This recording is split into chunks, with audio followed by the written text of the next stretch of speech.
को कोई दूसरा नहीं लाया।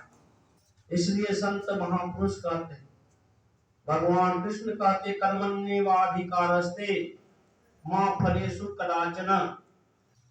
कर्म किए जा, फल की चिंता मत करे इंसान, जैसा कर्म करेगा वैसा फल देगा भगवान, यह है गीता का ज्ञान।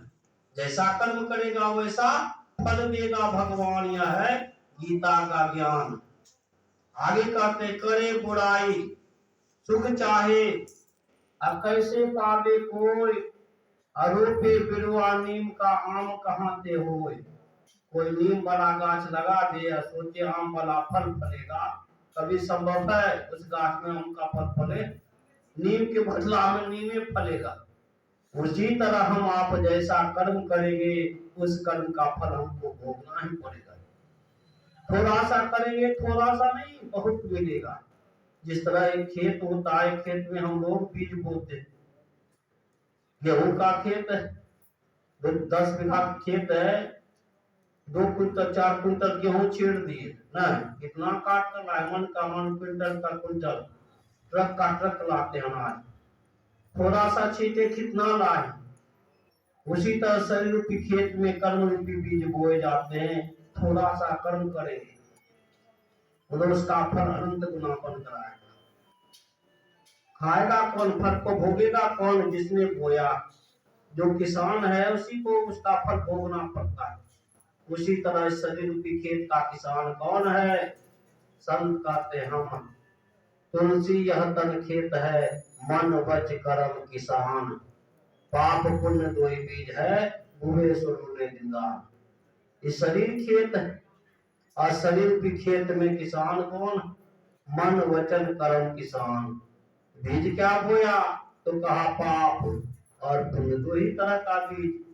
बाहर के खेत में तो हम लोग धान गेहूं मकई चना बोते हैं, अनेक तरह का बीज बोते हैं, लेकिन शरीर रूपी खेत में दो ही तरह का बीज बोया जाता है, एक पाप और दूसरा पुण्य। तो पाप का फल भी थोड़ा सा बोएंगे तो बहुत गुना बनकर आएगा, और पुण्य का फल भी बोएंगे थोड़ा सा तो बहुत गुना बनकर आएगा, और दोनों के फल को भोगना पड़ता है।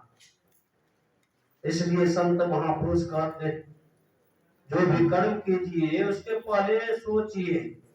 जो सोच सोच कर कर्म करता है, कर्म करने के पहले सोचता है, उसको कहते बुद्धिमान। नहीं, इसका फल क्या होगा? और जो कर्म करते हुए सोचता है उसको कहते सतर्क, और जो कर्म करने के बाद पछताता उसको कहते महामूर्ख। एक जंगल था, उस जंगल में एक सिंह रहता था, बूढ़ा सिंह। बूढ़ा हो गया था, उतनी अच्छे ढंग से शिकार भी नहीं कर पाता है। दिन भर वह दौड़ा इधर उधर, लेकिन उसको कुछ हाथ नहीं लगा।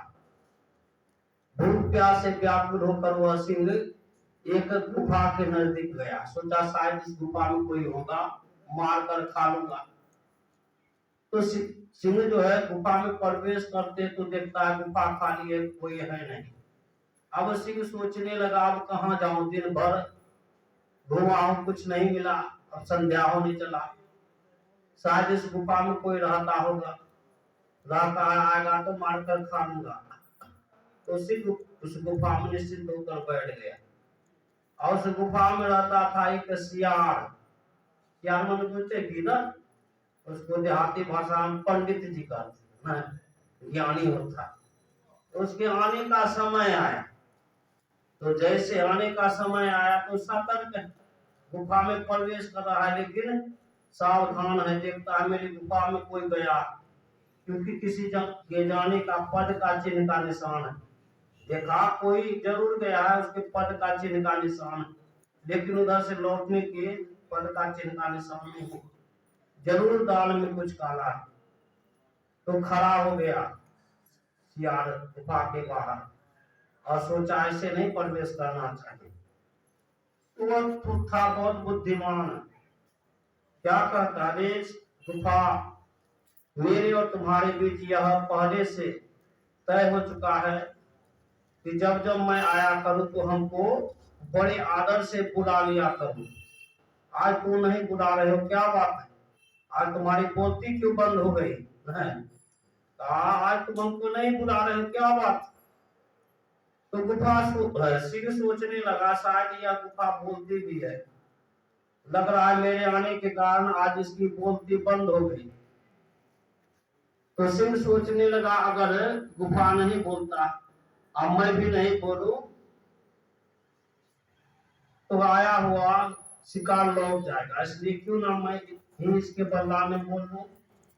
तो सिंह कहता आइए आइए महाराज, आइए आइए, आपका बहुत देर से स्वागत है, आइए आइए। जैसे सुना सियार, उसका तो कान खड़ा हो गया, बाप रे बाप, बरसों से मैं इस जंगल में रहा, कभी गुफा को बोलते हुए नहीं देखा। वह जान लेकर वहां से भागा। कहने का भाव, जो कर्म करने के पहले सोचते उसको कहते हैं बुद्धिमान, और जो कर्म करने के बाद कर्म करते हुए सोचते उसको कहते सतर्क। अब देखिए कैसा दोष लगा केकई को। केकई राजा दशरथ की 3 पत्नियां थी, कौशल्या, सुमित्रा और केकई ना। विशेष किसको चाहते थे राजा दशरथ? केकई ना, बहुत चाहते थे। लेकिन अभी के समय में लोग अपनी बेटी का नाम कौशल्या रखते हैं, सुमित्रा रखते हैं, लेकिन केकई नहीं रखते। बहुत कोई रखते हैं केकई, अपनी बच्ची का नाम केकई नहीं रखते। कारण केकई के नाम पर इतना बड़ा कलंक लगा, जिस कारण लोग अपनी बच्ची का नाम केकई नहीं रखते। केकई उस समय बालिका थी, छोटी थी। उसके पिता केकई राज थे, बहुत बड़े राजा, और उसके घर पर बराबर सत्संग भजन होते रहता था। कोई ना कोई महात्मा जी आते ही रहते थे। एक बार उनके दरवाजे पर एक ऊंचे दर्जे के महात्मा जी आए। सत्संग भजन करने के बाद, भोजन करने के बाद वे आराम करने लगे, विश्राम करने लगे। महात्मा जी का चेहरा कुछ कुरूप था। उस समय के कई बालिका थी, आती है, देखती है महात्मा जी को, मन में अच्छा नहीं लगा, इसलिए चली गई कहाँ? चूल्हे वाला जहाँ घर रहता है, रसोई घर, और वहां तावा में जो कारिक होता है पेंदा में, दोनों हाथों में लगा देते से और छुप कर गई महात्मा जी के मुंह में लगा दी। महात्मा जी सोए थे, मुंह में लगा देती है और छुप कर देखती। महात्मा जी जब जगे तो हाथी करते, दोनों हाथों कैसे करते तो मुंह में कालिक लग गया। फिर गए नदी में जाकर देखे मुंह में कालिक, तो क्रोधित हो गए, गुस्से में आ गए महात्मा जी। क्रोधित हुए तो श्राप दे दिए कि जिसने मेरे मुंह में कालिक लगाया है, यह कालिक तो धुल जाएगा। नहीं, यह कालिक तो धुल जाएगा, लेकिन उसके नाम पर ऐसा कालिक लगेगा लोग अपने बच्चे का नाम आगे आने वाले समय में उसके नाम पर नहीं रखेंगे। देखिए कितना बड़ा कालिक लगा।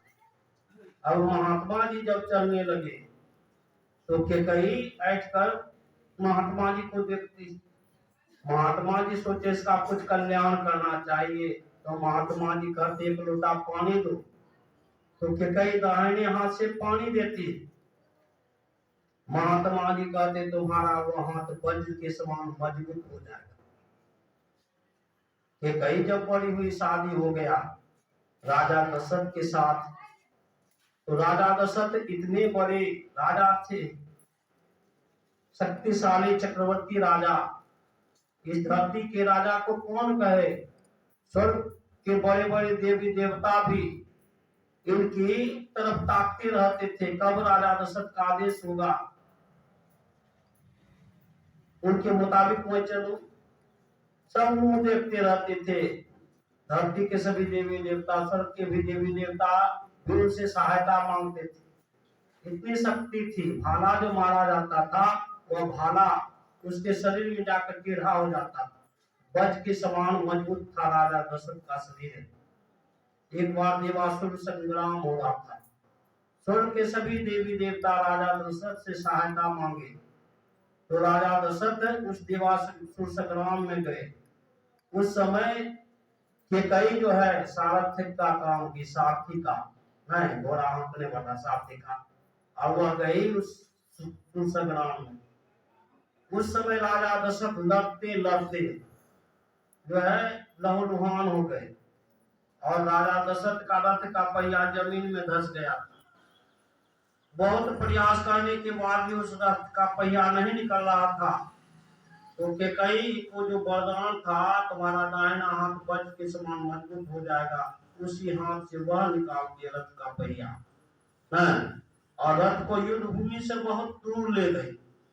तब राजा दशरथ खुश हो गए कि तुमने मेरी जान बचाई, मैं तुमको 2 वरदान देता हूँ, मांगो। नहीं, तुम्हें क्या चाहिए? तो केकई क्या कहती है, महाराज अभी वरदान नहीं दूंगी, समय आने पर मांग लूंगी। देखिए कहां से कहां ले गया वो वरदान।